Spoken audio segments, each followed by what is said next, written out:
Hello dear student. आज हम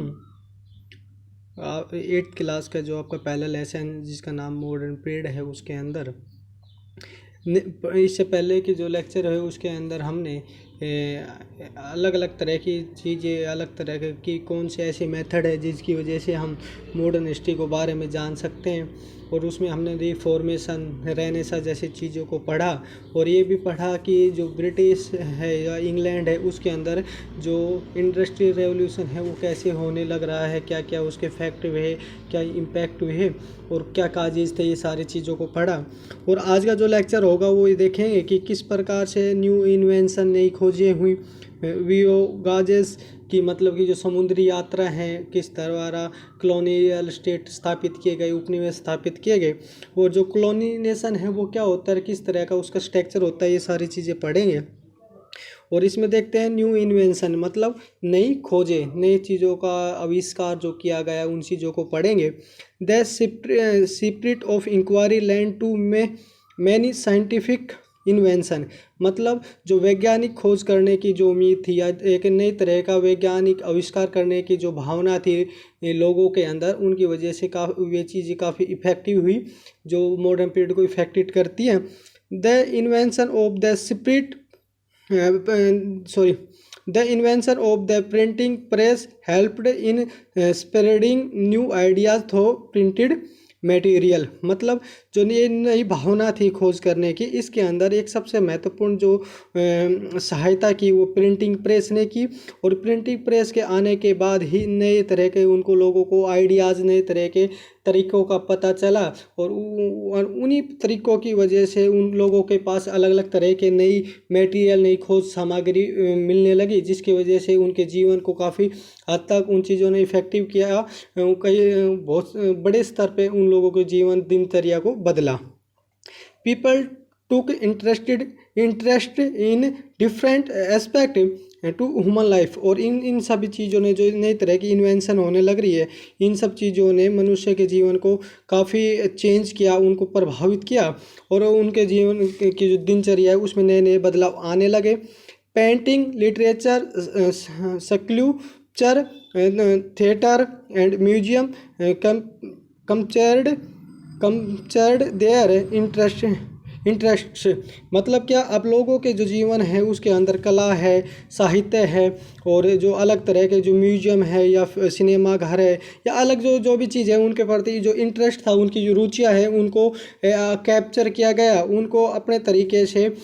लोगों ने समझा और सीखने का प्रयास किया गया। The focus universities become the centre of learning. और जो फोकस है, जो केंद्र बिंदु इन चीज़ों का रहा, जो विश्वविद्यालय थे वही इस चीज़ के पढ़ने के और सीखने के केंद्र उस समय के माने गए। वोयाजेस मतलब क्या, जो यात्राएं हैं, जो समुद्री खोजें हैं, उस बारे में इसमें पढ़ेंगे।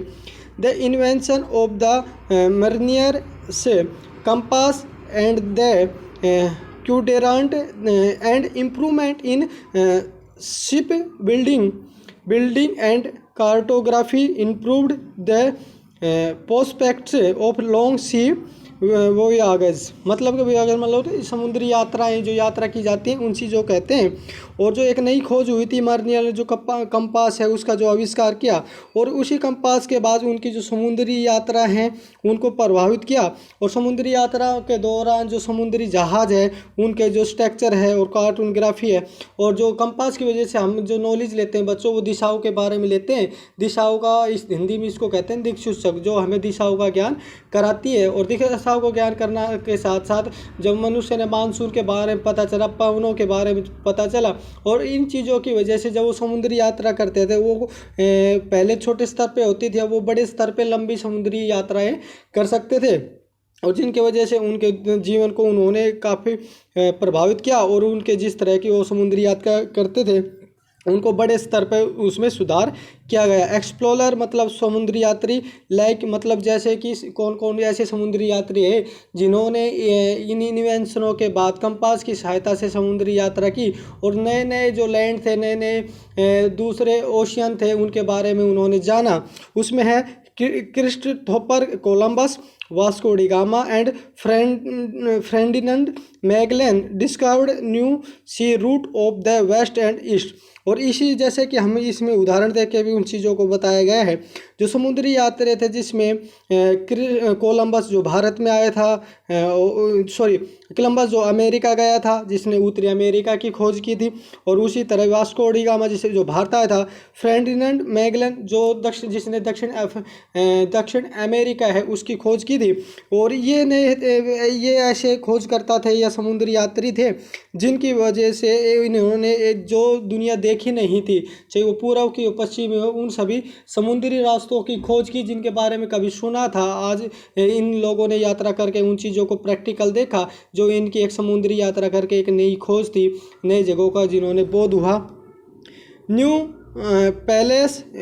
Were discovered and trade settlement were set up in different part of Asia, Latin America और अफ्रीका। और जिस तरह की इन्होंने नई जगहों की खोज की, नई जगहों के बारे में इन्होंने जाना, और उन्हीं की वजह से इन्होंने उन चीज़ों को अपने ट्रेड के लिए, व्यापार के लिए उन चीज़ों का उपयोग किया। और ये अलग अलग तरह के जो यूरोप कंट्री के जो देश हैं, जैसे कि हम बात कर सकते हैं फ्रांस है, पुर्तगाल है, स्पेन है, इंग्लैंड है, ये सभी देशों को अपनी जो सेटलमेंट करने के लिए, विशेष तौर पर व्यापारिक स्थिरता लाने के लिए, व्यापार को स्थापित करने के लिए इन्होंने इन सागरों का, इन समुद्रों का प्रयोग किया। और इसके लिए इन्होंने जो नई नई खोज की, उन्हें ओशियन में या कॉन्टिनेंट की अगर बात करें तो एशिया कॉन्टिनेंट में इंडिया कंट्री है, दक्षिण अफ्रीका है जो अफ्रीका कॉन्टिनेंट में है, उसी प्रकार उत्तरी जो अमेरिका है उसमें कोलंबस जैसे लोग गए और इन लोगों ने अपना व्यापारिक जो स्थिति थी उनको स्थापित किया, सेटलमेंट किया, ट्रेड को।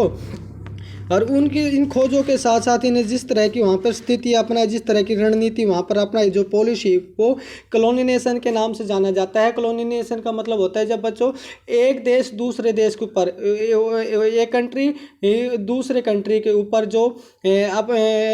एक प्रकार से रूलड करता है या शासन करता है, किसके लिए, जिसमें अंदर ट्रेडिंग बेनिफिट, व्यापारिक लाभ कमाने के लिए जो स्थिति बनी होती है उसको, जैसे भारत में अंग्रेज एक व्यापारी बन के आए, फिर उन्होंने पे यहाँ पर राज किया और व्यापार के माध्यम भारत का उन्होंने शोषण किया, भारत का उसने जिस तरह का स्ट्रक्चर था उसको कोलैप्स किया। और ब्रिटिश जो इंडस्ट्रीज थी, ब्रिटिश उद्योग थे, उन सब को मदद देने के लिए, हेल्प करने के लिए यहाँ की जो स्मॉल छोटी इंडस्ट्री थी, उद्योग थे, उनको कोलैप्स किया और उनकी जो व्यापारिक जो व्यापार था उसका सेटलमेंट भारत में किया। उन चीज़ों के इस बारे में पढ़ेंगे। As a result of the industry revolution द production capacity of England increased at any unprecedented scale within a short span of time। मतलब क्या, जैसे ही किसमें इंग्लैंड में क्या आ गई, औद्योगिक क्रांति, और औद्योगिक क्रांति आ गई तो वहाँ पर क्या हुआ, थोड़े से समय भी बड़े स्तर पर, कम समय में ज़्यादा मात्रा में वहाँ पर फैक्ट्रियों में माल तैयार होने लगे और वहाँ की कैपेसिटी नहीं थी कि वहाँ पर उस माल को वहाँ पर कोलैप्स किया जाए, कि वहीं पे उन चीज़ों को बेचा जाए। The need of control territories that would serve as a market of their product resulted in the colonisation of many non European countries. मतलब क्या, अब उनको ऐसी जगह की तलाश थी, ऐसे क्षेत्रों की तलाश थी जहाँ पर वो अपने नियंत्रण में स्थापित कर सके और वहाँ पर एक मार्केट स्थापित करे। और मार्केट के साथ साथ वहाँ पर जो इंग्लैंड के फैक्ट्रियों में जो माल है, यूरोप के जिन देशों में जो औद्योगिक क्रांति हो चुकी है और वहाँ की फैक्ट्रियों में जो माल है उसको दूसरे देशों में बेच सके, वहाँ पर अपनी मार्केट स्थापित कर सके और जो उनका प्रोडक्शन है, जो उनके उत्पाद है, उनको आसानी से उसमें कोलैप्स कर सके या उसको वहाँ पर बेच सके। Non European country by England, और वे अपने यूरोप के अलग अलग देशों में जहाँ पर वो अपना राज कर सकते हैं वहाँ पर उन चीज़ों को बेचे। That was how Indian become a colony to England. और इसी प्रक्रिया में भारत अंग्रेजों का क्या था, उपनिवेश था। और इस उपनिवेश का मतलब होता है बच्चों, उपमिनी होता है कि बड़े के नीचे छोटा, और निवेश का मतलब व्यापार करना। जब बड़ा देश एक छोटे देश के अंदर जब व्यापार करने लगता है तो वो उपनिवेश की श्रेणी में कहा जाता है। और उसमें जो मेन सेंटर पॉइंट जो होता है वो होता है कि ट्रेडिंग बेनिफिट लेना या फिर वहाँ पर इकोनॉमिक बेनिफिट लेने की मेन सेंटर पॉइंट होता है, जिसके आधार पर वहाँ पर उन्होंने रूल किया या शासन स्थापित किया जाता है। Several European countries managed to establish their political control over large areas around their trade settlement in different countries all over the world. और क्या हुआ, ये यूरोप के जो अलग अलग देश थे वो क्या करने लगे, प्रबंध करने लगे। और प्रबंध के साथ साथ क्या करने लगे, एस्टाब्लिश्ड मतलब जिन क्षेत्रों में ये जाते वहाँ पर कंट्रोल करते और किसको, पॉलिटिकल राजनीतिक रूप से उस क्षेत्र पे वो अधिकार कर लेते। और अधिकार करने के लिए एक ज़्यादा से ज़्यादा बड़े क्षेत्र पे वो कब्जा करते और कब्जा करने के बाद ट्रेडिंग सेटलमेंट, वो व्यापारिक जो स्थिति है वहाँ पर स्थापित करते और ऐसे नियम, ऐसे कायदे और ऐसे इस तरह के रूल वहाँ पर बनाते जिसकी वजह से उनको व्यापारिक गतिविधियाँ हैं उनको नियंत्रित किया जा सके। और ये सारी चीज़ें जो हुई ये न्यू इन्वेंशन वो आगाज़ एक इस तरह की जो जिस तरह का माहौल वहाँ पर बनाया जा रहा है उन सब चीज़ों से हुआ। तो बच्चों आज के लेक्चर में हमने पढ़ा कि कैसे कैसे इंडस्ट्री रेवोल्यूशन आई, रिफॉर्म आया, रहने से आया और नई नई खोजें होने लगी, बच्चों का वहाँ के लोगों का सोचने का तरीका अलग अलग होने लगा, न्यू डिस्कवर्ड न्यू चीज़ों का आविष्कार होने लगा और समुद्री यात्राएँ की गई और समुद्री यात्राओं का इस तरह से उपयोग किया गया जिससे जो औद्योगिक फैक्ट्रियां हैं उन सबको क्या मिल सके, बेनिफिट करने की इस तरह की भावना उन दो लोगों में देखने को मिली। तो आज के लिए इतना ही बच्चों, आगे के कल का जो लेक्चर रहेगा उसके अंदर पढ़ेंगे कि कॉलोनाइजेशन किस प्रकार इंपेरियलिस्ट बन जाता है, कैसे साम्राज्यवादी बन जाता है और किस तरह की वो इकोनॉमिक, पॉलिटिकल और सोशल जो लाइफ है उसको चेंज करता है। विशेष तौर पे इसके अंदर जो सेंटर पॉइंट रहेगा उसमें हम भारत के बारे में पढ़ेंगे, इंडिया कंट्रीज़ की स्टडी करेंगे। आज के लिए इतना ही, धन्यवाद।